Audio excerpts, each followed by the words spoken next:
बिस्मिल्लाहिर्रहमानिर्रहीम। अल्हम्दु सब तारीफ़ें लिल्लाही अल्लाह के लिए हैं, रब्बिल आलमीन जो रब है, रब्बी जो पालने वाला है, आलमीन सारे जहां का। अब इस आयत करीमा के अंदर सबसे पहले तो आ गया अल्हम्दु के तमाम तारीफ़ें, यानी तमाम तारीफ़ों के जो लायक ज़ात है इस कायनात के अंदर वो एक अल्लाह ताला की है। अल्लाह ताला के अलावा कोई ऐसी इस कायनात के अंदर हस्ती मौजूद नहीं कि जो तमाम तारीफ़ों के लायक हस्ती हो। तो इसके बाद अल्लाह तबारक व तआला ने अपनी एक सिफ़त रब्बवियत का ज़िक्र फरमाया। तो रब का क्या माना है? तो रब के बारे में मुफस्सिरीन कराम फरमाते हैं कि रब का माना है कि किसी की तरबियत और परवरिश इस लिहाज से करना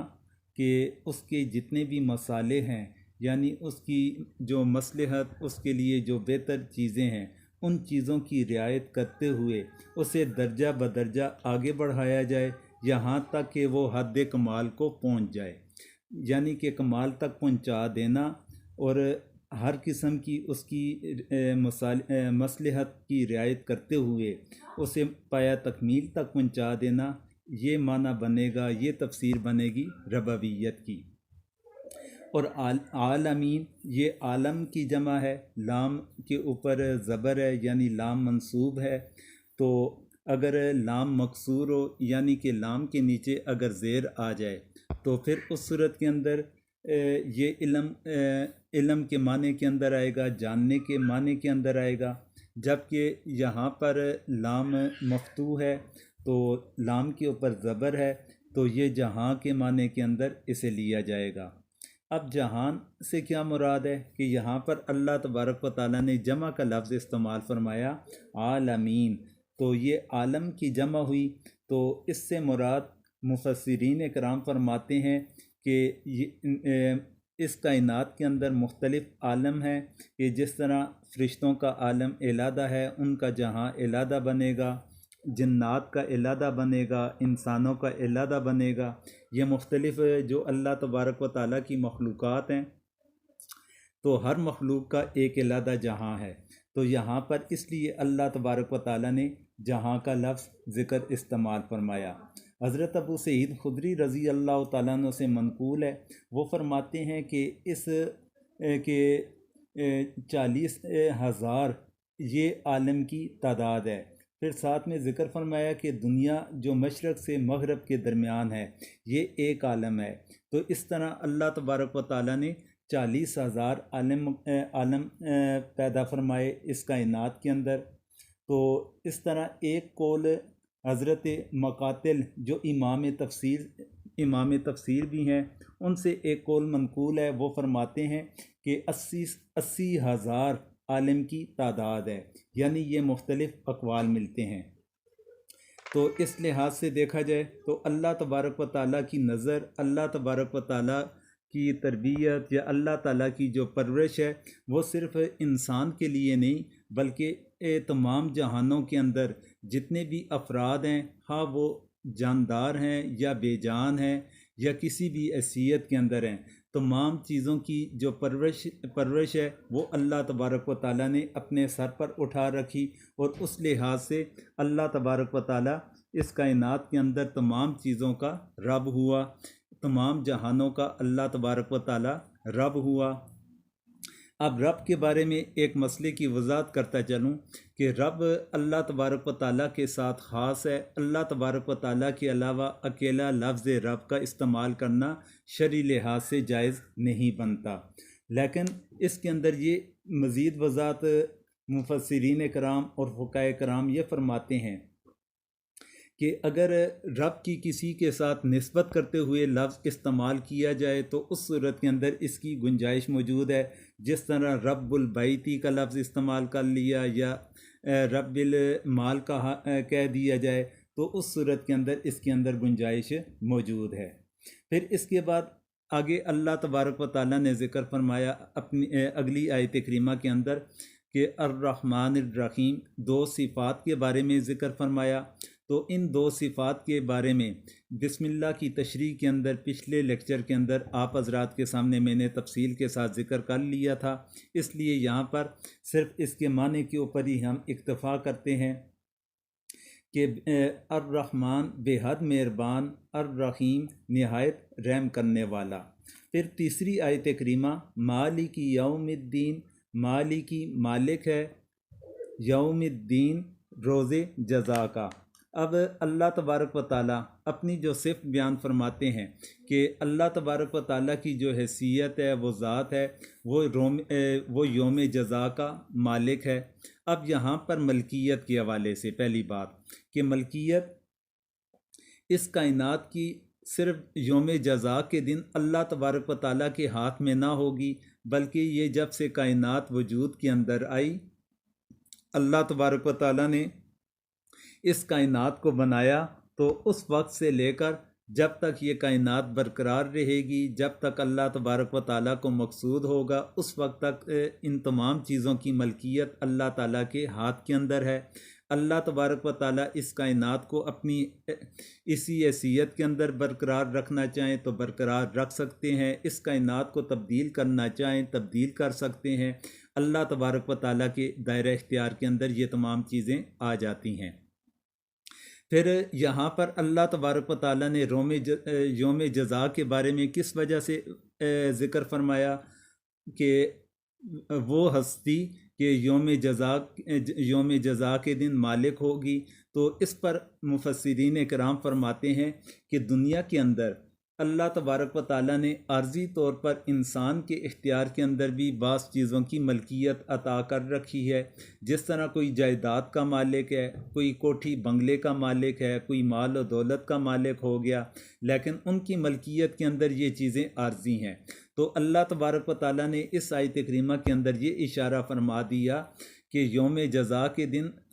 तमाम चीज़ों की मलकियत अल्लाह ताला के हाथ के अंदर होगी। उसका मतलब ये कि दायमी और हमेशा की जो मलकियत है वो अल्लाह तबारक व ताला के हाथ के अंदर है। अगर इंसान के पास किसी चीज़ की मलकियत है, वो हमेशा के लिए नहीं बल्कि वो आर्जी है कि उसके पास ना हमेशा से थी ना हमेशा रहेगी, बल्कि एक मखसूस वक्त के अंदर इंसान की मलकियत के अंदर कोई चीज़ आ जाती है और एक वक्त मुकर्रर तक रहेगी, उसके बाद उसकी मलकियत से वो चीज़ ख़त्म हो जाएगी। फिर आगे फरमाया इय्याका नअबुदु व इय्याका नस्तईन, इय्याका नअबुदु तेरी ही हम बंदगी करते हैं, व इय्याका नस्तईन और तुझ ही से मदद चाहते हैं। अब इस आयत करीमा के अंदर अब इससे पहले 3 आयात थी, उन 3 आयात के अंदर अल्लाह तबारक व ताला के साथ वो 3 आयात ख़ास हैं कि उसके अंदर हम्द व सना, अल्लाह ताला की रहमत, फिर अल्लाह तबारक व ताला का मालिक होना, इस चीज़ को वाज़े किया गया। अब ये चौथे नंबर की जो आयत है तो इसका तल्लक अल्लाह तबारक व ताला के साथ भी एक निस्बत के साथ बनता है और एक निस्बत के साथ मखलूक के साथ भी बनता है। इसके बाद की जो 3 आयात हैं वो 3 आयात का तल्लक इंसान के साथ बन जाएगा, यानी पहली 3 आयात अल्लाह ताला के साथ आई और आखिरी 3 आयात का तल्लक मखलूक के साथ आया, और दरमियान वाली जो आयत करीमा है ये अल्लाह ताला के साथ भी एक निस्बत के साथ बनेगी और एक निस्बत के साथ इंसान के साथ भी बन जाती है। अब इसके अंदर पहली जो निस्बत अल्लाह तबारक व ताला की तरफ है, तो अल्लाह तबारक व ताला की तरफ निस्बत इस लिहाज से बनेगी कि इंसान इकरार करता है कि माबूद ज़ात अल्लाह ताला की है। फिर इसी तरह इस्तिआनत करने वाली, मदद करने वाली जो ज़ात है वो अल्लाह ताला की है, तो इस लिहाज से ये अल्लाह तबारक व ताला की तरफ इसकी निस्बत बन जाती है। फिर दूसरे दर्जे के अंदर कि मखलूक के साथ इसका तल्लक किस तरह बनेगा कि एक मुसलमान ये इकरार करता है, ये दावा करता है कि ए अल्लाह कि तू इबादत के काबिल हस्ती है, कि तू इस लिहाज से इबादत के काबिल हस्ती है कि इस कायनात के अंदर तमाम तरीफ़ात तुम्हारे लिए, तू तमाम जहानों का रब है, तू रहमान है, तू रहीम है। फिर इसी तरह यौम जज़ा का मालिक भी ए अल्लाह तू है। फिर जब ये सारे मामलात ए अल्लाह तेरे साथ ख़ास हुए, फिर इबादत के काबिल हस्ती भी सिर्फ़ तू ही बनेगी, तेरे अलावा कोई ऐसी हस्ती नहीं कि जो इबादत के लायक हो, इबादत के काबिल हस्ती बन सके। अब इबादत किसे कहा जाता है कि इबादत कहा जाता है कोई ऐसा काम करना कि जो इंसान किसी दूसरे को अपने से बहुत ही आला और बरतर समझकर और अपने आप को इंतहाई अकीर और आजिज़ समझकर कोई अमल करेगा वो इबादत के अंदर आएगा। अब अगर कोई भी इस तरह का मामला इंसान अल्लाह ताला की ज़ात को छोड़कर किसी और के लिए इस तरह का मामला करेगा तो वो फिर शिर्क के अंदर तब्दील हो जाएगा। फिर इसके बाद इस आयत करीमा का दूसरा हिस्सा कि वइय्याका नस्ताईन, और तुझी से हम मदद चाहते हैं। तो अब मदद के लिहाज से कि अब मदद इसकी थोड़ी सी वजाहत करता चलूँ कि मदद एक होती है किसी असबाब के तहत, मादी असबाब के तहत किसी से मदद का तलब करना, कि जिस तरह दुनिया के अंदर इंसान के मामलात हैं कि हर इंसान का तल्लक किसी दूसरे इंसान के साथ किसी न किसी मामले के अंदर चलता रहता है, और जब तक एक इंसान दूसरे के साथ मामनत ना करेगा, एक इंसान दूसरे के साथ तावन ना करेगा, तो उस वक्त तक इस दुनिया का निज़ाम ये कायम बरकरार रखना ये मुश्किल भी हो जाएगा। तो मादी असबाब के तहत रहकर अगर इंसान किसी दूसरे इंसान की मदद करता है तो या किसी दूसरे इंसान से मदद तलब करता है तो उसके अंदर किसी किस्म की बुराई नहीं पाई जाती, बल्कि ये दुनिया का निज़ाम अल्लाह तबारक व तआला ने इसी तरीके से तैयार फरमाया कि अब उसके एक मिसाल के ज़रिए से वाज़े कर लूँ कि जिस तरह कि एक इंसान अगर लुक़मा खाता है तो लुक़मा खाते वक्त अब लुक़मा बनाने के लिए दर्जनों के लिहाज से अफराद उसके अंदर शरीक हुए, तब जाकर एक इंसान वो लुक़मा अपने हलक से उतार सकता है कि बीज किसी किसान ने खेत के अंदर डाला होगा, खेती बाड़ी उसकी की गई होगी, उससे फसल को काटा गया होगा, काटने वाला इलादा होगा, बीज डालने वाला इलादा होगा, उसे पानी देने वाला खेती को इलादा होगा, उस फसल को फिर दाने को जुदा करने वाला इलादा होगा, उसे मिल तक पहुंचाने वाला इलादा होगा, उसे वहाँ पर लोड करने वाला अनलोड करने वाला वो इलादा अफराद इस्तेमाल होंगे। तो इस तरह दर्जा बदर्जा करते करते करते एक इंसान के हाथ के अंदर लुक़मा आता है और वो लुक़मा इंसान खाता है। अब इसके पीछे पूरी एक लाइन है अफराद की कि जो जिन अफराद की इसके अंदर मेहनत है और हर फ़र्द पिछले बंदे से वो मदद एक तरह की तलब कर लेता है, उससे इस्तिआनत तलब कर लेता है। अब ये मादी असबाब के अंदर रहकर ये दूसरे अफराद से दूसरे अफराद ये मदद करते भी हैं और मदद तलब भी करते हैं। तो इसके अंदर किसी किस्म की शरई लिहाज से कोई बात नहीं बनती। अब एक तो इस्तिआनत या मदद का माना इस लिहाज से आ गया। फिर एक वो चीज़ है कि इस्तिआनत और इमदाद कि जो अल्लाह ताला के साथ ख़ास है, गैरुल्लाह के लिए शिरक है, वो कौन सी किस्म है। इसके अंदर एक तो ये है कि बाज़ लोगों ने ये नज़रिया बना लिया कि अल्लाह तबारक व ताला के अलावा बाकी जो मखलूक़ात हैं या किसी भी चीज़ के हवाले से कह दिया कि अल्लाह ताला की ज़ात को छोड़कर अल्लाह ताला के अलावा किसी दूसरी चीज़ को या किसी दूसरे बुत को या किसी दूसरे इंसान को या किसी नबी को या किसी वली को उसके बारे में इंसान ये अकीदा बना ले कि जिस तरह अल्लाह तबारक व तआला हर लिहाज से ख़ुद मुख्तार हैं, कादिर मुतलक हैं, इसी तरीके से किसी और अल्लाह के अलावा किसी और ज़ात के अंदर इस तरह का नज़रिया अगर इंसान कायम कर ले तो ये बिल्कुल वाज़े और खुला कुफर बन जाता है। और मुशरिकीन मक्का वाले जो बुतों से बुत परस्ती के मुर्तकिब थे, उन मुशरिकीन का नज़रिया भी ये ना था, वो भी उनका नज़रिया ये था कि अल्लाह तबारक व तआला खुद मुख्तार हैं, मुख्तार कुल हैं, कादिर मुतलक हैं, लेकिन अल्लाह तबारक व तआला ने अपनी कुदरत के साथ अपने कुछ इख्तियारात इन बुतों के हवाले कर लिए, और जो अल्लाह तबारक व तआला ने इन बुतों के हवाले अपने इख्तियारात कर रखे हैं, उन इख्तियारात के अंदर ये बुत हमारे ये ख़ुद मुख्तार बन गए। वो भी असल के अंदर जो इख्तियार है के कादिर मुतलक होने का वो अल्लाह तबारक व तआला की तरफ निस्बत किया करते थे, लेकिन साथ में ये उनका नज़रिया था कि अल्लाह तबारक व तआला ने अपने इख्तियारात को, कुछ इख्तियारात को इनके हवाले कर लिया, तो इसलिए हम इनसे मदद के तलबगार बन गए। तो सबसे जो ख़तरनाक सूरत बनती है इस्तिआनत को तलब करने की, मदद हासिल करने की, वो ये नज़रिया बन जाता है कि मुशरिकीन मक्का वालों ने ये अकीदा बना लिया था कि अल्लाह तबारक व तआला ख़ुद मुख्तार कादिर मुतलक हैं और अपने कुछ इख्तियारात इनके हवाले किए। अगर यही इंसान अगर नज़रिया अल्लाह के किसी वली के मतलब नज़रिया कायम कर ले, अल्लाह ताला के किसी नबी या रसूल के मतलब इस तरह का अकीदा या नज़रिया कायम कर ले, तो लाजमी बात है फिर उन्होंने बुतों के हवाले कर लिया। एक मुसलमान अल्लाह के नबी की निस्बत कर ले या अल्लाह के वली की निस्बत कर ले, तो बुनियाद एक ही बन रही है, फिर ये भी शिरक के अंदर आ जाएगा और अल्लाह तबारक व तआला ने इस शिरक की तरदीद फरमा रखी है।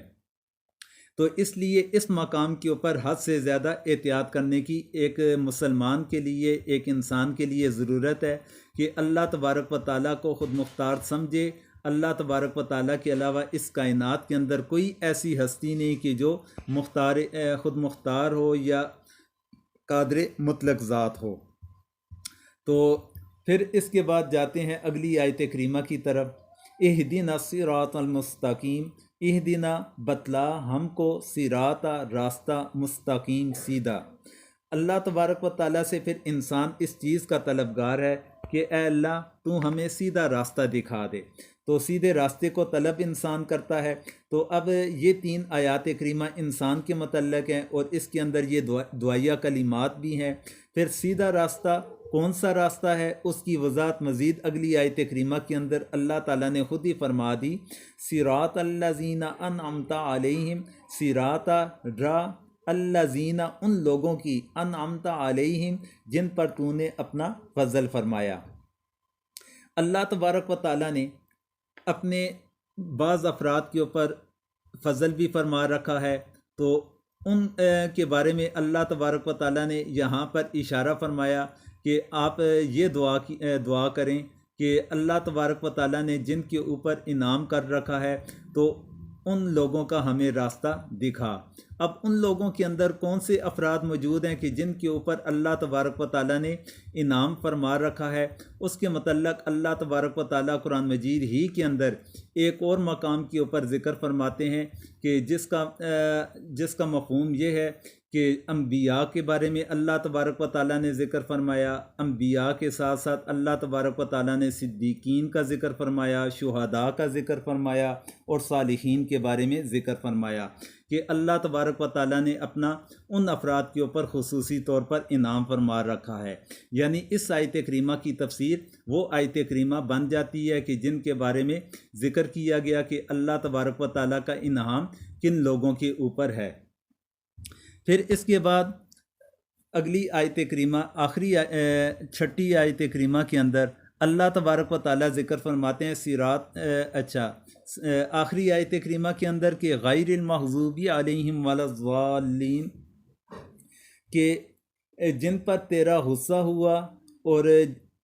ना वो लोग के जो गुमराह हुए, यानी कि जिन पर तेरा गज़ब हुआ उन लोगों का भी हमें रास्ता ना दिखाना और जिन्हें तूने गुमराह कर लिया उन लोगों का रास्ते पर भी हमें न चलाना, बल्कि हमें जो चलाया जाए वो ऐसे अफराद के ऊपर चलाया जाए जिनके ऊपर तेरा फजल हुआ, तेरा इन्हाम हुआ।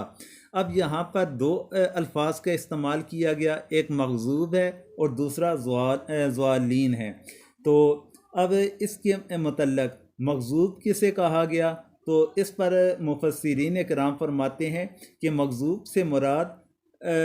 वो लोग हैं कि जिन्हें अल्लाह तबारक व तआला ने इल्म तो अता फरमाया, उनके पास इल्म भी मौजूद था, इल्म होने के बावजूद उन लोगों ने अल्लाह तबारक व तआला के रास्ते के ऊपर या अल्लाह ताला की तालीमात के ऊपर अमल करने की बजाय उन्होंने हठधर्मी का मुज़ाहरा करते हुए उन्होंने अपने रास्ते को जुदा कर लिया, उन्होंने अपनी मनमानी करनी शुरू कर ली और इससे मुराद यहूद हैं। और दूसरा ज़ालिन से क्या मुराद है कि जो कम इल्मी की बुनियाद के ऊपर, जिनके पास इतना इल्म ना था, उनके पास इल्म की कमी थी और उन्होंने गुमराही का रास्ता इख्तियार कर लिया और उन्होंने अफराद या तफरीद का वो शिकार हो गए। उन्होंने या तो किसी चीज़ को हद से ज़्यादा बढ़ा चढ़ा दिया या किसी चीज़ को बिल्कुल ही कमतर समझ लिया, तो ये गुमराह लोग हुए। और गुमराह लोगों से मुराद